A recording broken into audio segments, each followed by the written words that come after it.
Assalamualaikum warahmatullahi wabarakatuh. Perkenalkan, nama saya Yopi Siti Barokah, kelas C5 Manajemen dengan NPM 101201117 dan saya dari Bandung Business School atau STEMBI. Pada kesempatan kali ini saya akan membahas mengenai perang dagang Cina dan Amerika dan pengaruhnya terhadap perekonomian Indonesia. Cina dan Amerika merupakan salah satu negara dengan perekonomian terkuat di dunia, yaitu dengan menduduki peringkat pertama dan kedua dengan perekonomian terbesar di dunia. Dengan PDB Amerika 20,93%, sedangkan Cina 14,7% pada tahun 2020. Bicara mengenai perekonomian suatu negara, otomatis kita juga akan membahas mengenai perdagangan internasional. Karena perdagangan itu adalah salah satu bagian dari laju pertumbuhannya sebuah ekonomi di suatu negara.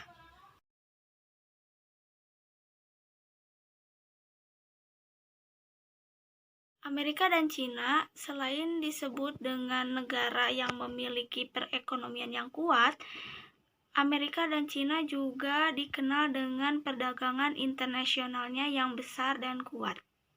Bahkan, kedua negara ini pun saling bersaing untuk menunjukkan perdagangan dan pertumbuhan ekonomi yang kuat, baik dalam produk maupun dalam hal lainnya. Dan untuk menunjukkan kepada dunia siapa yang terbaik dan siapa yang paling kuat, baik itu produk elektronik, industri, tekstil, maupun militer. Sehingga perdagangan dari kedua negara superpower itu sangat mempengaruhi perekonomian global. Dan banyak negara yang bergantung atau memiliki hubungan dan keterkaitan dengan kedua negara tersebut. Salah satunya adalah Indonesia. Apa pengaruh dari perang dagang antara Amerika dan Cina terhadap perekonomian Indonesia? Apakah berpengaruh atau tidak?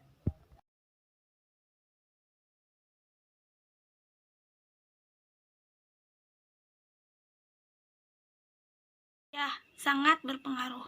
Apalagi Indonesia adalah salah satu negara yang masih berkembang dan membutuhkan bantuan serta keterkaitan hubungan antara kedua negara tersebut.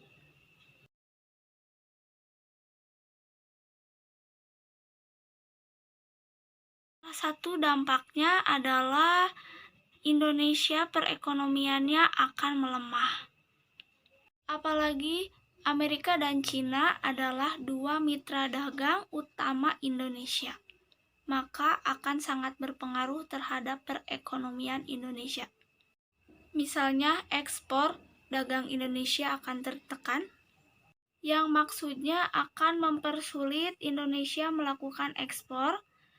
Selain bea cukai yang naik, permintaan produksi bahan baku yang akan diekspor Indonesia akan menurun dan mengakibatkan kerugian terhadap perekonomian negara.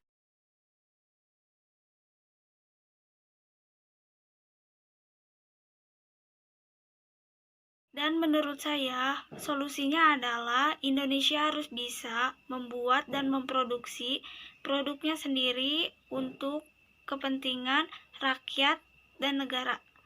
Sehingga laju pertumbuhan ekonomi jika terjadi Indonesia tidak tergantung dengan negara lain dan sudah mengantisipasi dengan bersiap-siap dan perekonomian Indonesia akan stabil.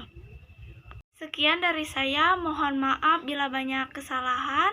Wassalamualaikum warahmatullahi wabarakatuh.